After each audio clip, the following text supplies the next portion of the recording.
This is my 2016 Audi S3. I've owned it for almost 3 years now. I purchased the car since December 2015, and I've loved this car.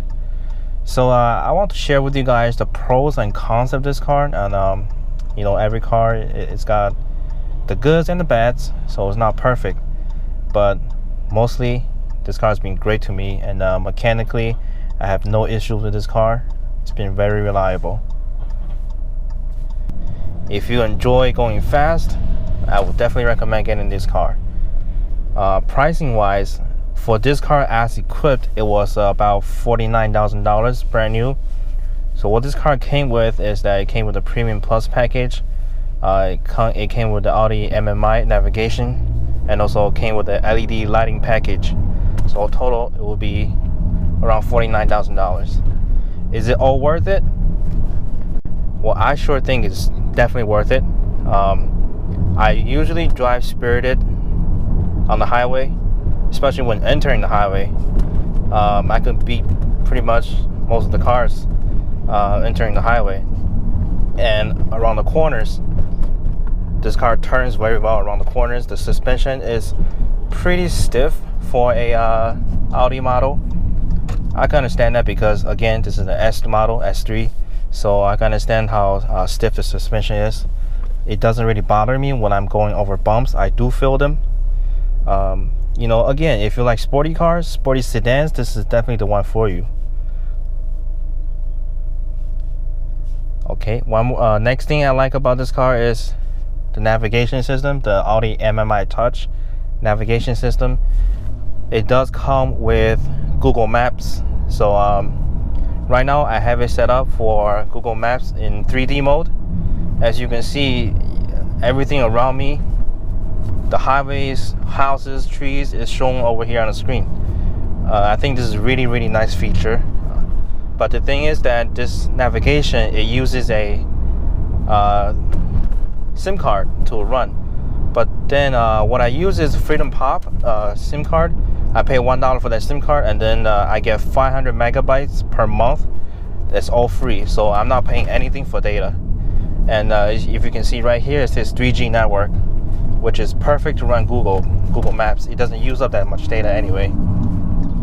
Now the next thing I like about this car is the brakes. This car stops on a dime. It just stops. You know, as soon as you tap on the brake, it stops. It's very safe because, you know, if you can react on time from the car in front of you, just tap the brake, it just stops right there. Compared to, you know, the A3 and maybe the A4, the brakes are definitely better. And now another thing I like about this car is the drive select mode right here. Right now I'm cruising in auto mode. There are a few modes, which I'll show you right now. I'm in auto mode, dynamic mode. As soon as I switch to dynamic, it'll downshift for me, and then it'll hold the RPMs, and exhaust valves, they open up. You can feel the difference between dynamic and auto mode.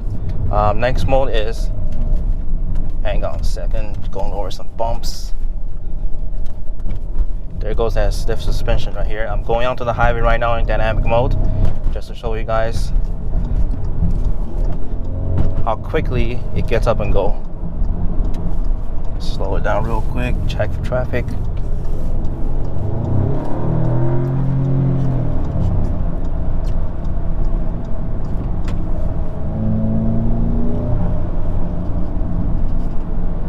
Like I said, this car definitely goes. Switching lanes.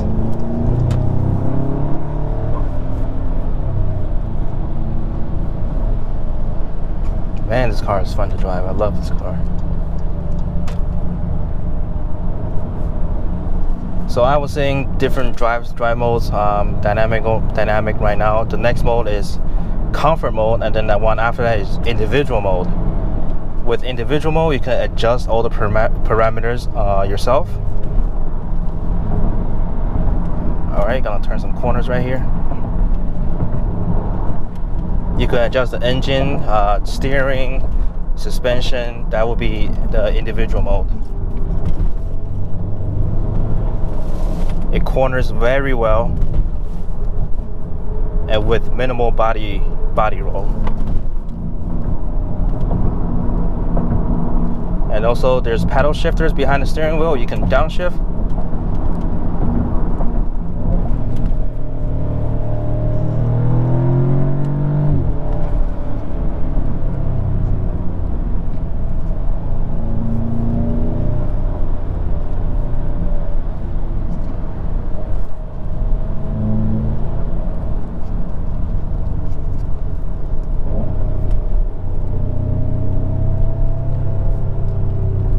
This transmission is awesome. It's got the DSG. Audi calls it the S-tronic transmission, which is pretty much a dual clutch. You can shift it yourself and it shifts very quick. When you upshift, there's that DSG fart, like boop. Now let me show you guys the other drive modes. So I'm in dynamic, individual, and now comfort. So between the comfort mode and auto mode, I don't really feel a difference. So usually I would just cruise in auto. Now the bad, something that really annoyed me just a little bit is the back seat. The front seat is very comfortable. When I'm in traffic, I just lay my head on the headrest and I feel extremely comfortable. However, the back seat, when my passengers they sit in the back, they give me some complaints. They tell me that the back seats have minimal leg room and headroom. It's just not enough. So if you're the type of guy that transport your family around, I would suggest maybe a higher model like the A4 S4 or the A5 S5 Sportback, because this car, the A3 S3 RS3, the back, it doesn't have that much room. And one more thing is that the sunroof from the outside, there's a huge glass panel. It looks like it's got a panoramic sunroof, but when you open it, there's not that much room at all. And the problems that I have with this car, mostly it's been good. I have zero mechanical issues, but if you count this, I mean, when I first got it for about half a year, a warning light came on. It told me that to stop the engine and then fill the coolant, and that got me really nervous. Oh, there's an S4, and that got me really nervous. So I googled, went to the forums, and they said it's because the air bubbles. It's a brand new car. There's some air bubbles in the system. Don't worry about it. Just add some water, or you can go to the dealer, get some OEM coolant, top it off.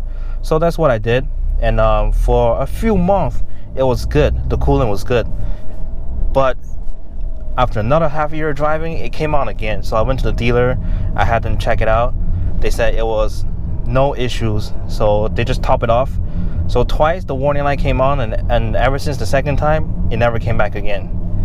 And one more thing is that when I'm sometimes when I start the car, the screen will just go back down automatically for no reason. And other than that, this car's been great. It's been awesome. Alright, so thanks for watching. If you guys have any questions, please don't hesitate to ask me. Like the video or subscribe, and see you on the next one. Bye bye.